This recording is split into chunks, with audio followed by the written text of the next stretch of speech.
What's up, everybody? Mike Stadler here. Carl Lefke with you. The Obsession Podcast, back at you, bigger and better than ever. Bigger and better. New deer. New year. Right on.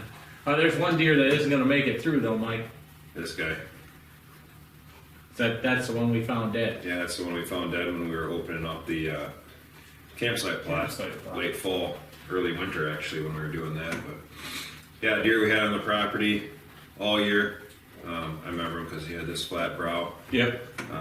He actually broke that off maybe a week before we found him. We figured he got hit on the road. Yeah. And made it up to the top of my ridge, and that's where he laid. Yeah, right on the edge of one of the bending areas. Sucked. It did suck. But yeah, it is what it is. And got any questions over there? What you got? I do got some questions. One or two questions. All I right. got a couple here. Got an annoying dog down here. Here's a good one, I think. Guy asked, do you set your food plots up for social and or rut hunting separately? So for a social gathering of the deer, or just a rut hunt, or Well, I don't know. That's it. You're right. That is an interesting question. I don't set food plots up for the rut, hunting deer for the rut on food plots. I set food plots up to establish deer movement. Now, is that for rut? You know, I don't. Not that we haven't shot deer on the food plot during the rut or near the food plot. You know, usually catch those bucks cruising. But I think rut. I think. Well, there's a couple ways to look at it, I guess. Depends on if your buck to doe ratio is decent and deer respond to calls or calling, and you can call to them. Put out decoys, things like that. The bucks during the rut are going wherever the does are. I guess I would understand the thought of hunting bucks on the edge of food. I mean, kind of, what do you think about that? I think this kind of came up to me because I was talking to a guy, and he asked me, about the ponds that we put in here at my place. Yeah. He's like, oh, those will be a good, social deer spot. And I was like, I don't know what that means. It's a water hole. Yeah. I mean, do I expect all the deer to use it? I would at some point, yes. But I didn't put it there to congregate deer, I guess, is what. I always think of food plots. This is me. Mm-hmm. And people say a lot. I think of them as like a destination plot that they're going to, right, for a reason, or in specific spots for a reason, I guess. I mean, really, we set our a staging type plot, a destination type plot. Every plot gets used. I don't think they get used any different. I think it depends on, like how you said, how the deer move. Yeah. And where they're traveling, and that's kind of what we try to do is get them, Our initial thing with food plots is to separate our doe herds. Right, it's segregating deer is what we say. So less social pressure.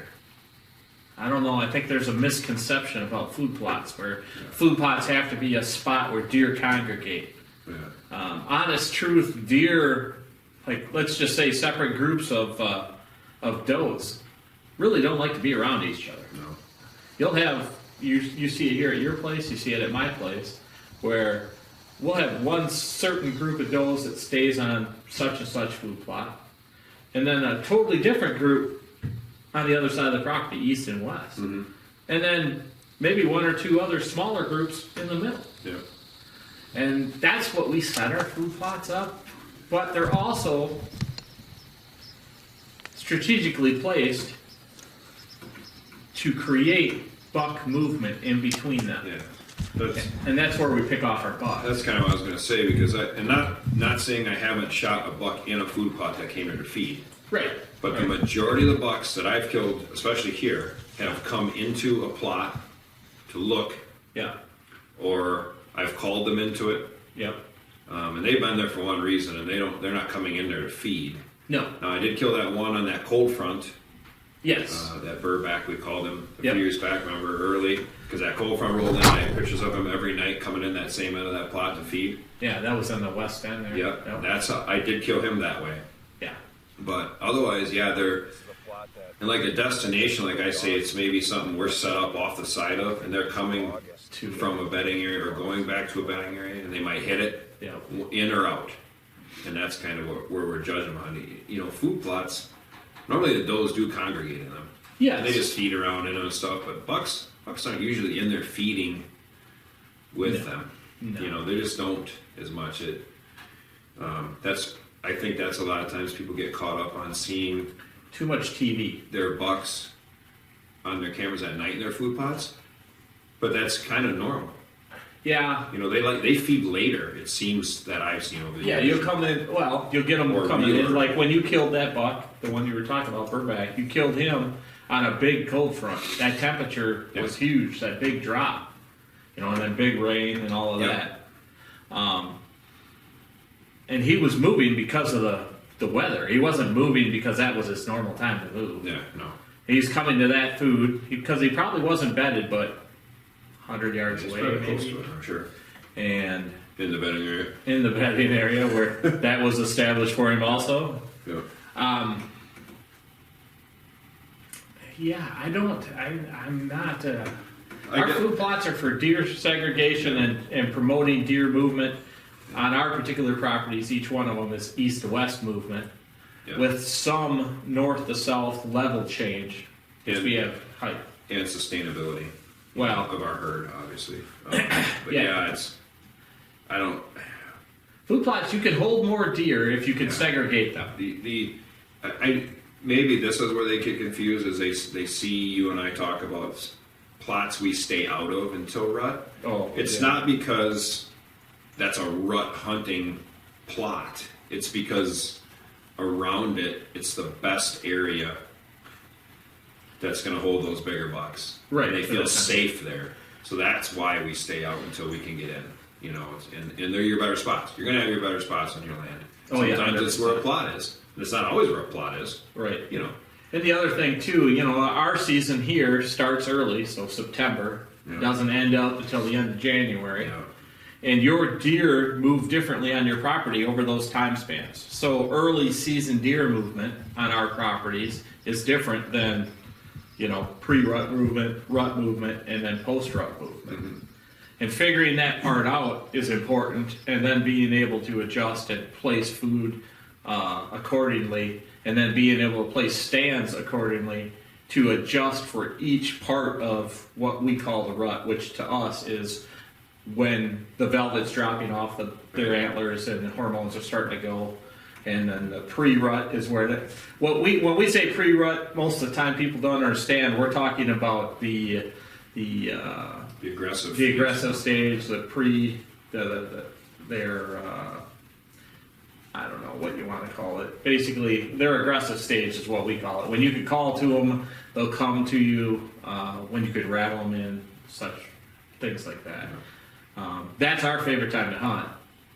Well, if you look at 2 years back, when you shot Shocker, Yeah. and I shot that fat over 10-pointer. Oh, yeah. Like, huge deer. Oh, that deer was. We both were sitting on a plot, Yeah. but they weren't coming to the plot. No.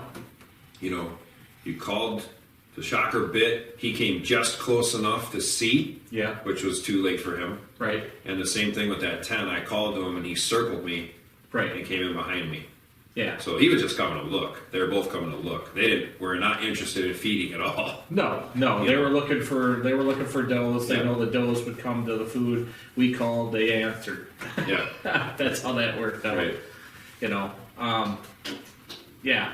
As for the water hole part of things, you know, like you had mentioned earlier, where he had mentioned when you were talking to him about a water hole being a congregating spot. Deer aren't going to congregate around the water hole and come searching for each other at the water hole. They may walk by to check it out, but 9 times out of 10, when they're coming through water, those water holes are placed in those positions for a reason. Number one, it's one of their main thoroughfares anyway. And then now that the deer know that they're there, they will transition through there, stop, drink a little bit, and then move on. Yeah. That's why we have stands strategic around them. Yep. And obviously, you know, you guys haven't been on my property, but they're on either end of the property. Right. They're far from each other.